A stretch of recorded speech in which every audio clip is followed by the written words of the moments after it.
सिंधू भगवान राघवेंद्राची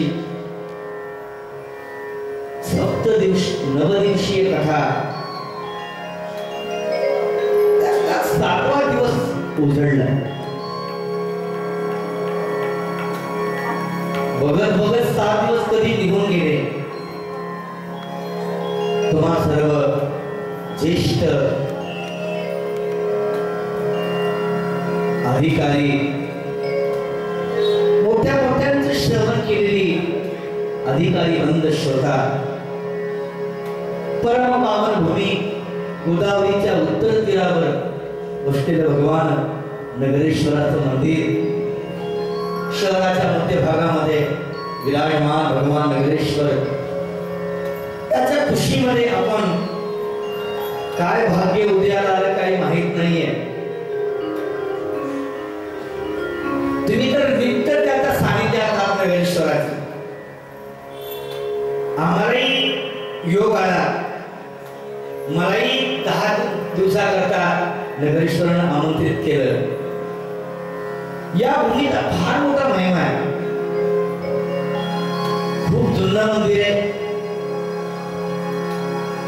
इथं शनीश देवाचं मंदिर आहे चौपाळा. 45 वर्षाखाली आई बाबा आमची इथं राहायची.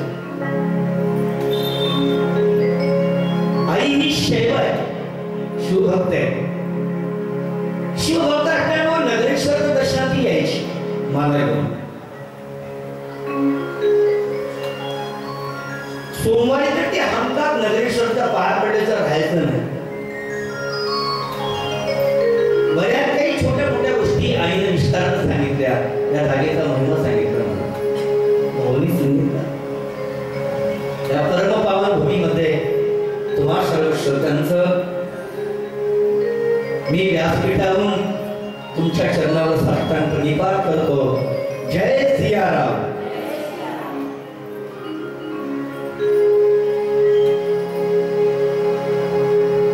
कथा इथपर्यंत आलेली आहे.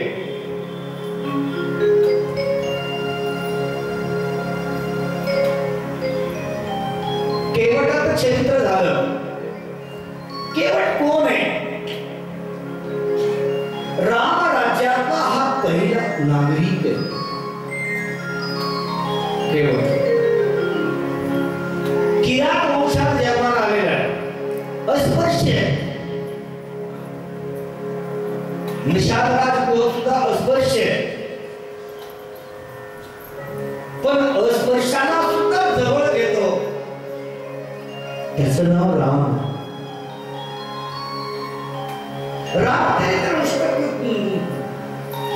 मी थोडस मर्यादेने वागणार आहे, कारण जुना शोध आहे ना.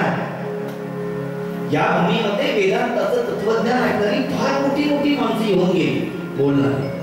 रंगनाथ महाराज परभणीकर येऊन गेले, किशन महाराज साखरे येऊन गेले, शंकर महाराज कंधारकरांसारखे महापुरुष येऊन गेले, उमरस्कर माऊली येऊन गेले.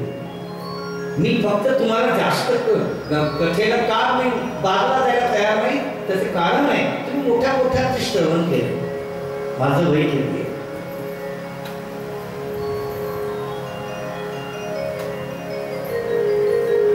अस्पृश्यता संपली पाहिजे हा या रामराज्याचा पहिला उद्देश आहे. लक्षात ठेवा.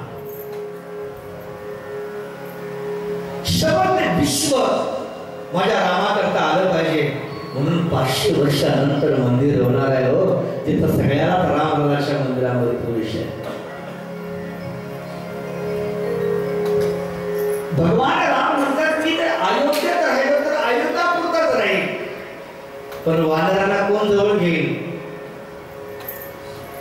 किरात वंशामध्ये जन्माला आलेले सामान्य माणसं त्यांना छातीला कोट लावी आणि त्यांना लावण्याकरता मी बाहेर निघालेला आहे. राम किंकर महाराजांचं पुस्तक आहे. त्या पुस्तकाचं वाक्य आहे की राम अयोध्ये का पहिला, राम का पहिला आदमी राम राज्याचा कोण आहे? केवट आहे. सामान्य माणसाला स्वीकारतो त्याचं नाव राम आहे. तो माझ्या जवळचा स्वीकारतो असं नाही आहे. रामाचा हा विशेष महिमा आहे. राम आपल्यापर्यंत येतो, केवळ गेलेला नाहीये रामाकडे, रामच केवटाकडे आलेला आहे. कालच आपण पाहिले की रामच म्हणतात की नाव घेऊन या,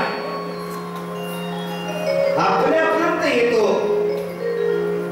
प्रत्येकापर्यंत येतो. म्हणून त्याचं मंदिरात इतक्या जोरा मोठ्या स्वरूपात लक्षात सारे विश्वास रामाकडे का बघत आहे?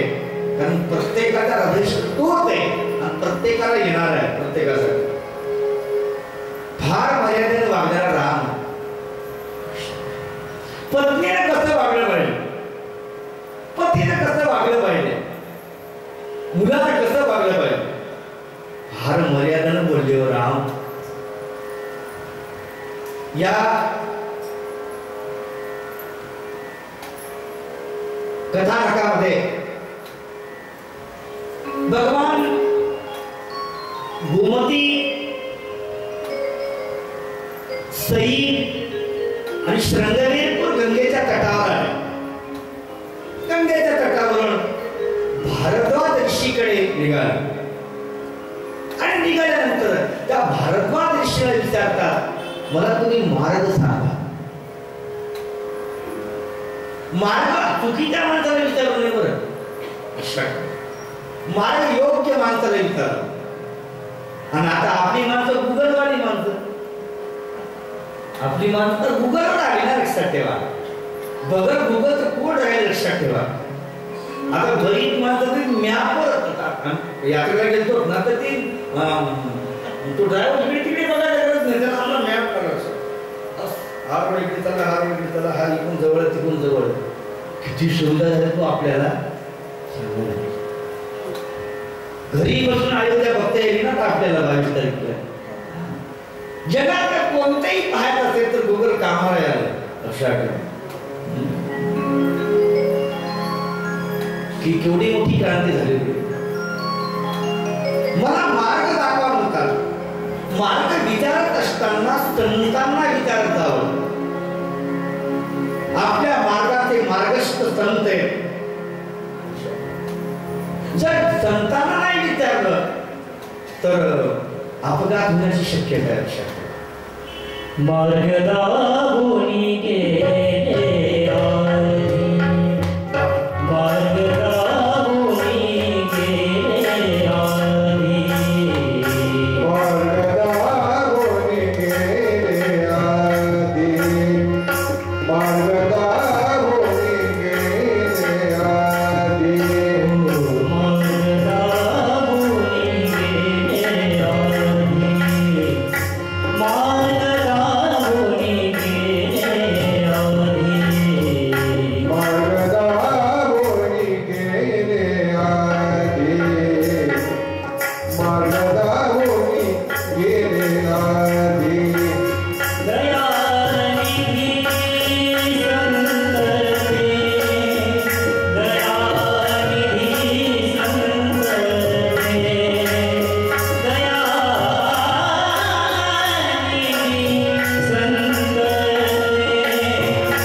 मार्ग दावणी गेले आधी दयानिधी संत ते.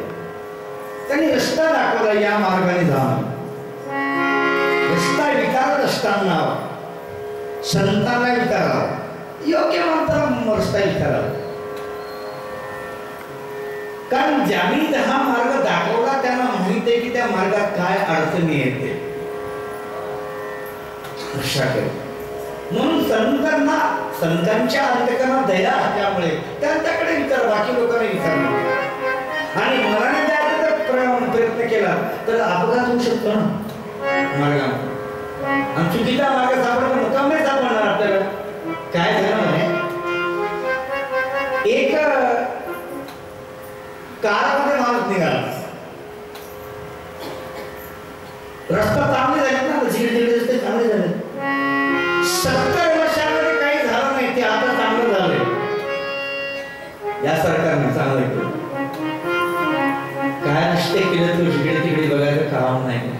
चकाचक रोड आहे, कुणीकडे रोड बघायचं काम नाही. भारतभर फिरा तुम्ही, तुम्हाला खड्डे नाही सापडणार. 70 वर्षाचा खड्डाच गेला. पक्षांची बोलत नाही, लक्षात ठेवा. मोडोनी वाटा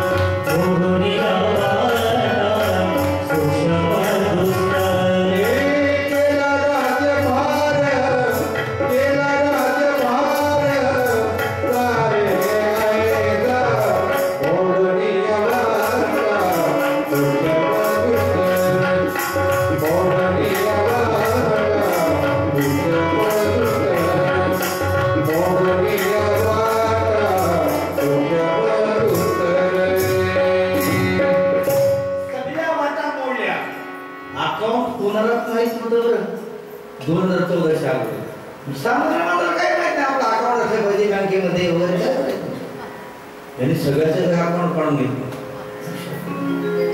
सगळ्यांना कामाला लावलं आणि सामान्य माणसाच्या अकाउंटवर पैसे आले. हो, सामान्याला सुद्धा आपल्या मार्गावर आलं की आपण देशात आहोत म्हणून मार्गदर्शन चांगलं असलं. अभिमान वाटतो महाराज. या देशाचा पंतप्रधान जेव्हा पहिल्यांदा संसद मध्ये गेला तेव्हा त्यांनी त्या भूमीला नमस्कार करून मग आत्मनिर्भर करायला.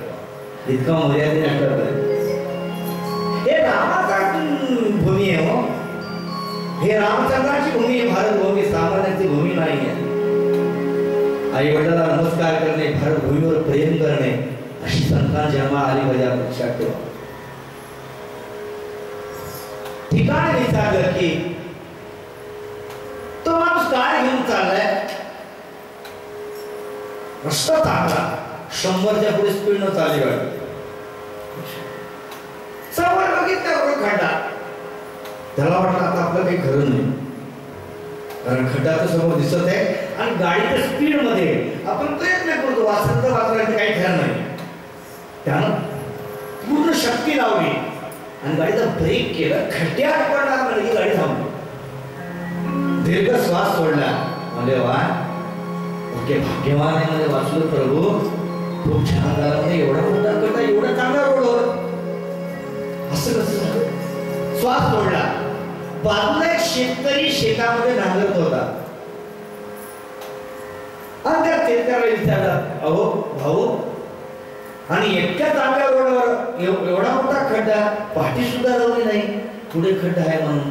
त्या शेतकऱ्याला सांगितलं पाठी होती, कोणी पडणं आले म्हणून काढून ठेवली.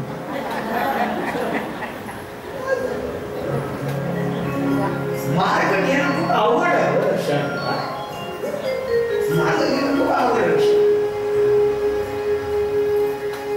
मार्ग विचारत असताना भारद्वाज ऋषीला विचारला. भारद्वाज ऋषीचं दर्शन झालं, भेट झाली, ऋषी आश्रमात मुक्काम झाला आणि भगवान वाल्मिकी आश्रमाला गेले, ज्यांनी हा ग्रंथ लिहिलाय, मूळ रामायण लिहिलं. केले रामायण रामाआधी वाल्मिकी महामुनी. त्यांच्या आश्रमाला गेले आणि त्यांना विचारलं मी कुठं राहू. आता प्रश्न असा आहे, परमात्मा कुठं राहतो?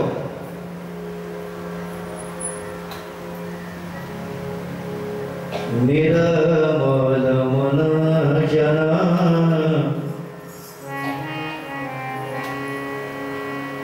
निर्मल मन जन सुमोहि पावन निर्मल मन जन सुमोहि पावन.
वाल्मिकीने मुक्काम सांगितलाय.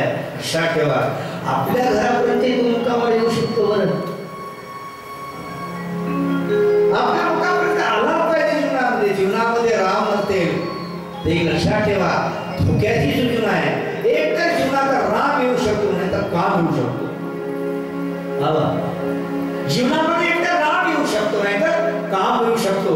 आणि कामानं जगाचं वाटोळं गेलं. राम आला पाहिजे, अयोध्याधीश राम आला पाहिजे. राम येण्याकरता काय लागते? तशी तयारी करायला लागेल ना.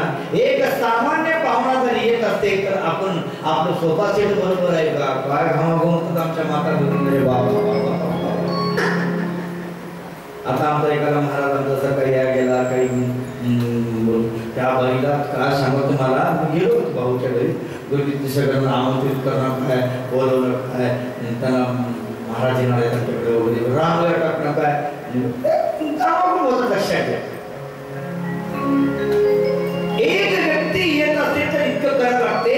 तुम्हाला आमच्यासारखा सामान्य माणूस जरी येत असला, पाहुणा येत असला, जावई जरी येत असला तर म्हणतो बघा भाऊ सासूबाईला खाली चालत होतं स्लॅब वरून चालत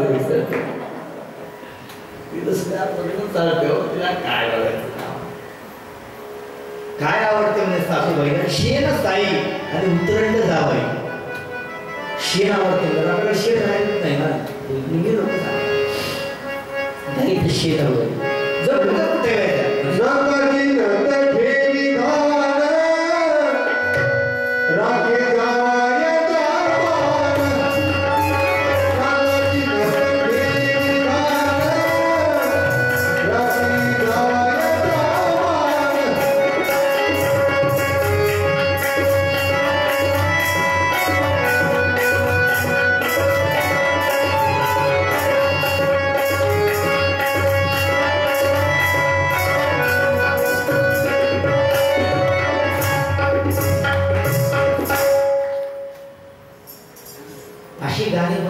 ठेवायचं मी थोडंसं मर्यादेनं फार चिंतनाला विषयाला धरून कथेला सोडून मला कथेला सोडून फार नाही बोलत आहे. मला फक्त परमिशन भेटली पाहिजे की तुम्ही कथेला सोडून बाजूला जाऊन. अरे काम आहे ते तर कोणाला आवडणार नाही. सौंदर्य तर कोणाला सांगू वाटलं. लक्षात ठेवा, ते तर सांगणार काय आम्ही. आमचंच पण नसते की संतांच्या साहित्याच्या व्यतिरिक्त काही बोलू नये. शेण आवडते मला, साय आवडते मला, साय काय वाटतं नाही साय साय कुठली आले तर लक्षात ठेव. आता आपल्या घरी येणाऱ्या दुधामध्ये कुठली साय येते माहिती आपला दूधवाला पाणी पाण्यात दूध आणतो ते दुधात पाणी आणतो काहीच कळत नाही. फक्त ती बाई म्हणते दादा दुधात पाणी जास्त दिसतंय हो. नाही बाई दुधात पाणी नाही नाही पाण्यात दूध आहे. आपण शहरातली माणसं लक्षात ठेवा आपलं खूप अवघड आहे लक्षात ठेवा. खरं कुठं चांगलं मिळते मला सांगा. शेण साई आणि उतरंड फार आवडते गेले उतरंड. आता उतरंड राहिली आणि उतरणीमध्ये ठेवायसारखं राहिलं नाही. असं सगळं बँकच्या लॉकरला गेले आपलं घरी ठेवता येत नाही. उतरणीमध्ये सगळं ठेवलं जायचं. आणि नंतर जावई जावई नंतर बाईला फार आवडायचं म्हणून आवडती गोष्ट म्हणजे जावई सगळ्यात आवडतं. माझे जावई सामान्य माणूस येत असते तर त्याची काळजी घ्यावी लागते. विश्वाचा मार्ग आपल्या हृदयामध्ये येण्याकरता काय करावं लागते. तुलसीदासजी महाराज सांगितलं जिनके कपट दंभ नाही माया तिनके हृदय बसवूर गुरा. आपल्या घरामध्ये जर त्याला आणायचं असेल त्याचं वर्ण सांगितलं आणि आम्हाला आणायचं असेल तर काय करावं लागेल. कपट नाही चालत. सतीनं कपट केलं परिणाम बघितला ना. कधीच कपट नाही करायचं माय बाप. कपट करणार तर तळपट निघते मग. कपट कोणासोबतच करायचं नाही. कपट चांगलं नाही. छळ नाही करायचा कोणाचा. छळ नाही करायचा. घरातल्या प्रत्येक माणसासोबत प्रत्येक समाजाच्या व्यक्तीसोबत तुम्ही प्रेमानं वागा. माणसं जवळ करायचं काम करावं. तुमचा सोबत राम तयार आहे लक्षात ठेवा. मी आता भाऊकडे बघते लक्षात मी फार बाळगायला बघावं. फक्त मी थोडासा मर्यादा घेऊन मर्यादा आवडतो. मला फार बारकाईने होतो. किती माणसं जमा केली लक्षात ठेवा. कोणाला विचारा माणसं जमा करण्याकरता माणसं जवळ करण्याचा आधी हृदय बनवावं लागते लक्षात. साधी घरातली माणसं जवळ नाहीत आपल्या काही लोकांच्या. सुनसोबत जमत नाही, सासू सोबत जमत नाही, त्याचं सोबत जमत नाही, नवरा बायकोचं दोघांचं जमत नाही. परेशान लक्षात. एक जावई त्याचं बायकोचं जमणार कुठं होत असते कमी लक्षात ठेवा. बाहेर बरोबर लक्षात ठेवा. असं होता होणे असं नाहीये झालंच पाहिजे लक्षात ठेवा. का होणे मला सांगते.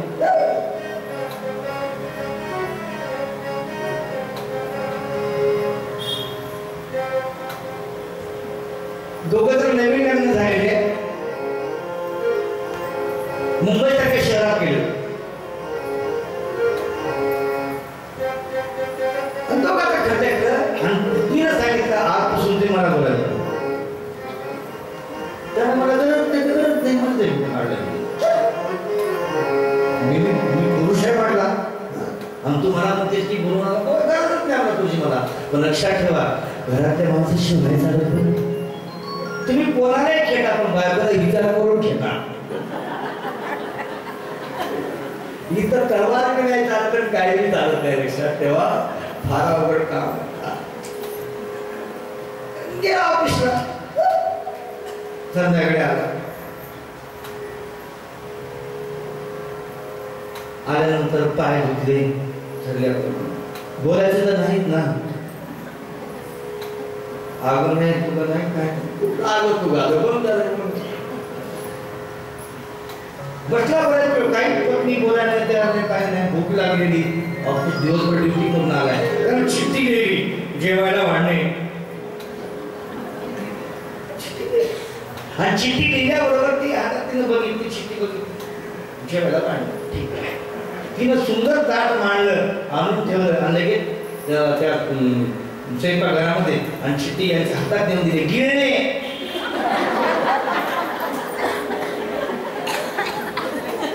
मला फार नाही येतो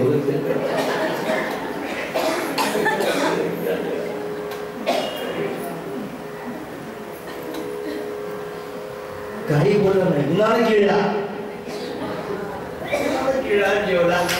झोपताना संतोषला माहित होता ते नवीन लग्न झाल्याने सांगायला आपल्या समोर राहिले लेकरू असं काय झालं तर त्याला सगळ्या माहिती पाहिजे, कारण आमचा चांगला अनुभव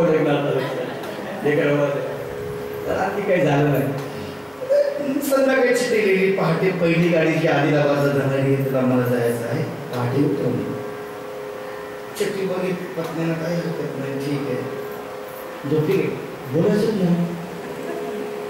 दोघांचंही बोलणं बंद आहे. एकाच पदांवर पण तुम्ही आपापलं जिकडे तिकडे इकडे इकडे गेले तर तुम्ही तिकडे गेले.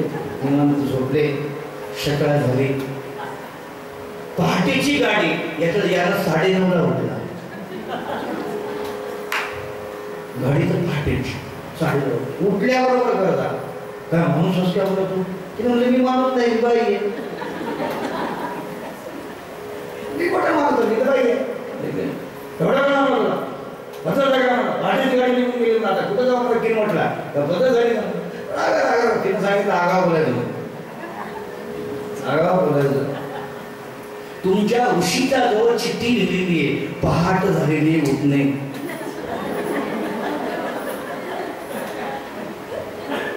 लक्षात ठेवा. चिठ्ठीवर उठत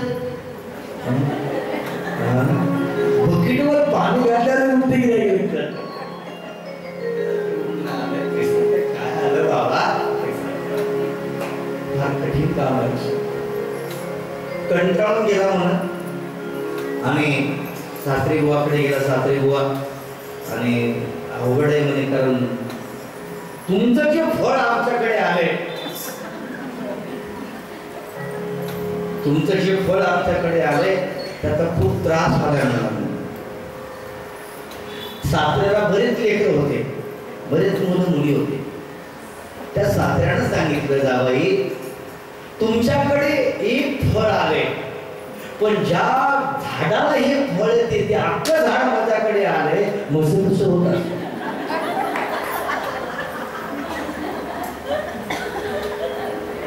कळालं ना.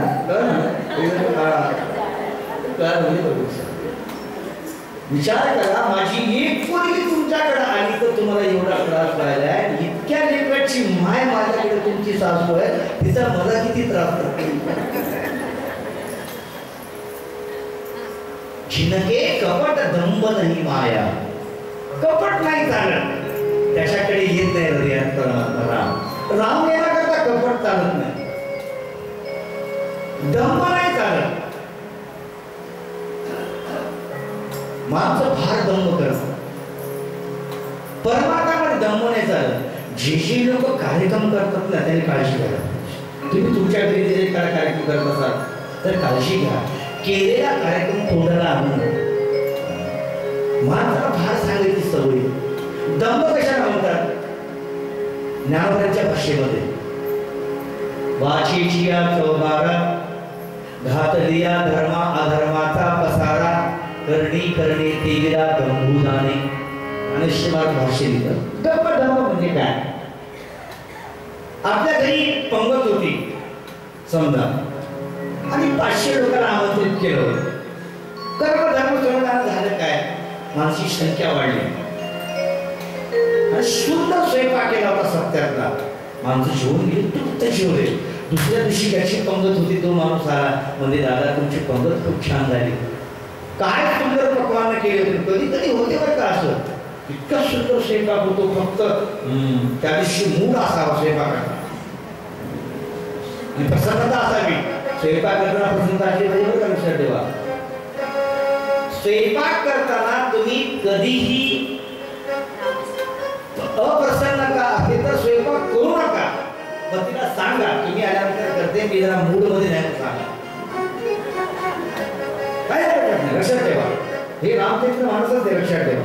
प्रसन्न अंतकरणाने केलेली जर क्रिया असेल तर आतमध्ये राम येऊ शकतो. लक्षात ठेवा. स्वयंपाकामध्ये सुद्धा प्रसन्नता असली पाहिजे पत्नीच्या चेहऱ्यावर. स्वतःच्या लाटायला पण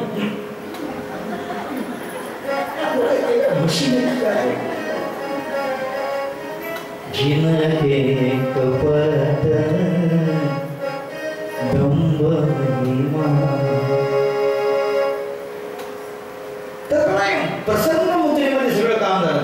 तुम्हाला सांगू हे सूत्र सांगतो की सदैव प्रसन्न रहना भगवान की सर्वोपरी भक्ती है. आपण कथेला काय यावं प्रसन्नते करता यावं ही प्रसन्नता तिथे लक्षात ठेवा. आपलं सौंदर्यात सगळं विसरून जाते मान.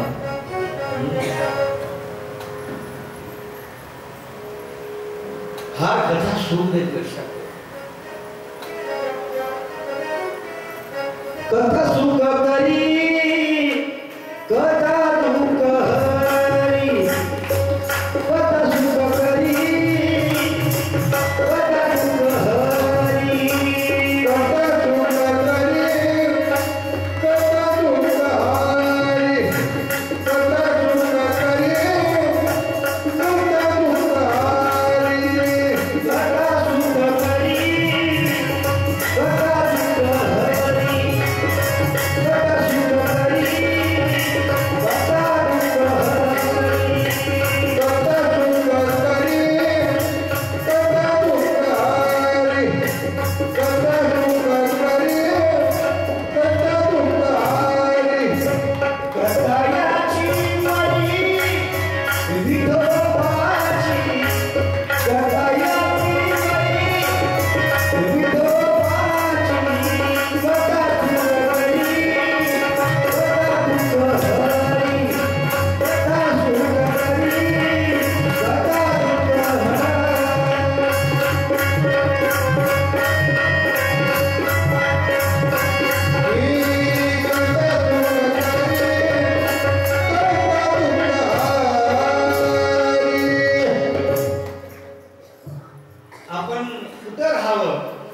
विश्रांती वेदी मांत कुठं राहतात लक्षात ठेवा. जिनके कपट दंभ नाही माया. आणि पंगत केली माणूस तृप्त जेवण केले. आलेल्या माणसाने विचारलं की तुम्ही पंगत फार सुंदर केली आणि कसं कसं केलं ते सांगा. त्यानं सांगितलं काय सांगा मला 500 माणसं स्वयंपाक केला मला 800 माणसं जेवले मला. याला म्हणतात दंभ. याला दंभ म्हणतात. पत्राला दाबून 300 वाढवले म्हणा. काय सांगू शांगोली गोड केले ना चांगले भेटले. त्याला दंभ म्हणतात शास्त्रात. आणि नंबर 3 कपट नाही चालत दंभ नाही चालत आणि माया नाही चालत. मायेचा फार मोठा पगडा आपल्यावर लक्षात ठेवा. मायोपाधी शिव भुरीजे तिथं सांगितलं. आपल्या आपल्या माणसावर प्रेम करायचं. खरा तो एकची धर्म जगाला प्रेम अर्पावे.